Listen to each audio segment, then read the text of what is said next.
Yo, yo, yo, what's up, everybody? Chris here from Big Sports News, X Rotation, however the flip you know me on the interwebs, and today I'm going to be bringing you guys a follow-up to yesterday's video, which was me ranking Cloud9 New York, Vancouver Surge, and Toronto Koi. Well, not really ranking them, but kind of evaluating the teams where they are at the moment and what they can do to make improvements to get the better jump on the second half of the season as opposed to where they started in Major 1.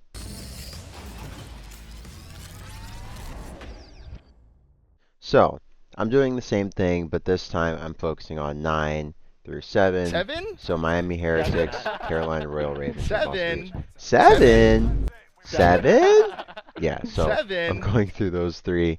And let's start with the Boston Breach because let's look at their roster and see what's going on.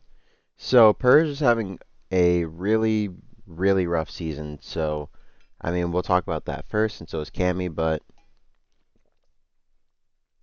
honestly, sorry, I just had to take a sip of water. I could see Boston going any way this season. I could see them dropping Snoopy and Cammy and Purj. I could see them dropping Cammy or Purj. I could see them dropping both.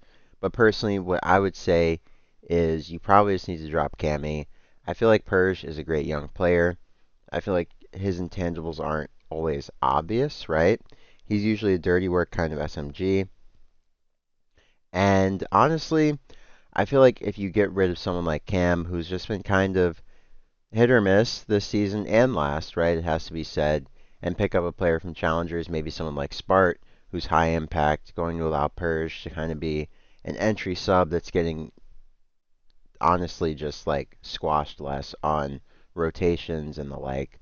I feel like it'll allow this Boston team to look a lot better. Nasties, you guys can obviously see, has been their best player far and away, and Snoopy has been a close second, but Snoopy has not looked as good as we expect him to. So, realistically, they could get rid of any of those three below Nasty, in my opinion, and I would view that as a smart move, given how this team has looked. This team has not looked good in really any facet. They've lost 2 straight, right? So, yeah, I mean, they definitely need to change at this point, in my opinion. I'm not going to advocate that they let some sunlight in and just let everything kind of work out. I've been hearing rumblings that they might make a team change, so we'll see how that goes, but as it stands, I am a fan of that change coming through. So, looking at the Carolina Royal Ravens, a team who recently just made a change. Of course, Slasher, as we know, retired, and he was replaced by Exceed. I like what I've seen from this team. Obviously, we all do. They're on a 2 series loss streak, right? 5-4 overall in series, though. So going into the major, they were 5-2, and according to their coach Brian Saint, they just came out really flat, and it was just an uncharacteristic showing at the major. So hopefully that's the case. Hopefully they can come into the stage 2 online qualifiers a little bit better. Sorry, my throat's just really dry, so that's why I sound the way I do right now.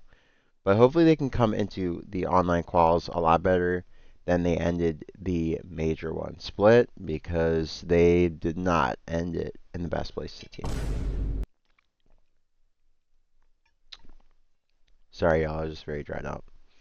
So, in terms of this team, I don't think there's anything that they need to do in terms of making team changes or any overt, obvious, super clear changes. I think they just need to make like key improvements to the way that they approach the game, the way that they play the game as a team, and how they really do everything. So, yeah, I think really their win condition is getting Craze more involved and playing through him a little bit more, as well as Nero. It seems that Lurk has really found his footing, right?